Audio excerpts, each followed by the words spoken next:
airwaves to address the nation after receiving criticism really from both sides of the aisle for not saying more about our military action in Libya. So what does he need to do tonight to convince the nation this is really worth it? Mark Thiessen wrote speeches for President George W. Bush, including many addresses to the nation on military action in Iraq. So you're familiar with this, Mark. Let's start with some of the basics. Who is the audience tonight for the president? Who should the president really be speaking to?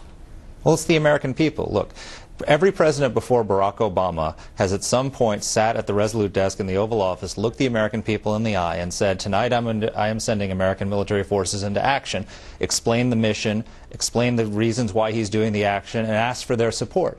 And thus far, Barack Obama has not done that. And the result of that is that the polls show only 47% of the American people support the action that's taking place in Libya. That is the lowest level of support for a military action by the United States since in 3 decades.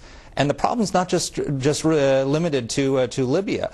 The support for the mission in Afghanistan is collapsing. Why is that? When is the last time you heard President Obama speak to the American people and explain the reasons for our military action there? So he is abdicating one of the main jobs as Commander-in-Chief, which is to explain to the American people why American forces are in combat, why he sent them there, what the mission is, and to ask them to support it. All right, Mark, so let's say you have a direct line to the president today. You have one phone call, and you can call and tell him this is the way you should start out tonight, Mr. President. How would you advise him?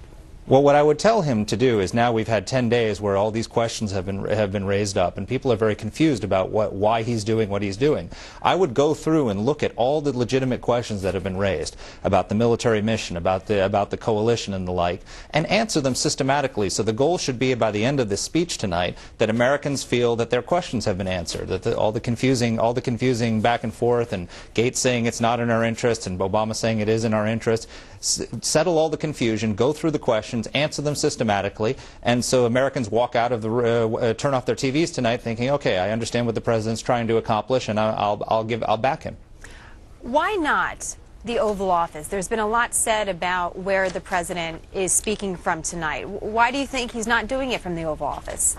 Well, that is the traditional place where an American president delivers a speech such as this, when you're talking about engaging troops in military action, though there have been times President Bush announced the military action in Afghanistan from the treaty room in the White House. But it lends a certain gravitas to the moment. But, you know, President Obama doesn't seem terribly comfortable in the Oval Office giving an address to the nation, and some presidents don't.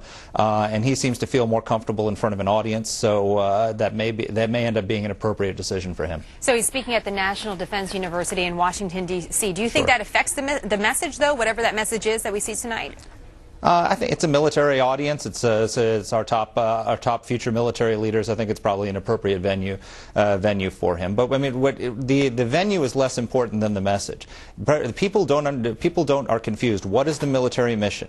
What is the objective of the military campaign? Can we consider this a success if Muammar Gaddafi remains in power? Why is it in our vital interest to remove Muammar Gaddafi from power, as President Obama has said is the goal, not of the military mission, but of the United States overall? He has to give some coherence to this confusion, answer those questions. And if he does that, if he did it, it doesn't matter whether he did it from the Oval Office or from NDU. You know, your point well taken on that, Mark. Just a quick question, because there are so many questions about what's happening. How long do you think he speaks for?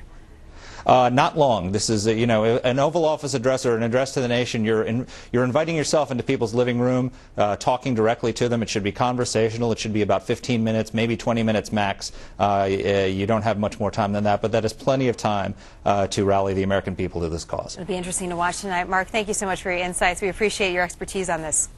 Thanks for having me. Well, a bomb hidden in a Sunday newspaper explodes, seriously injuring one man. The blast happened yesterday.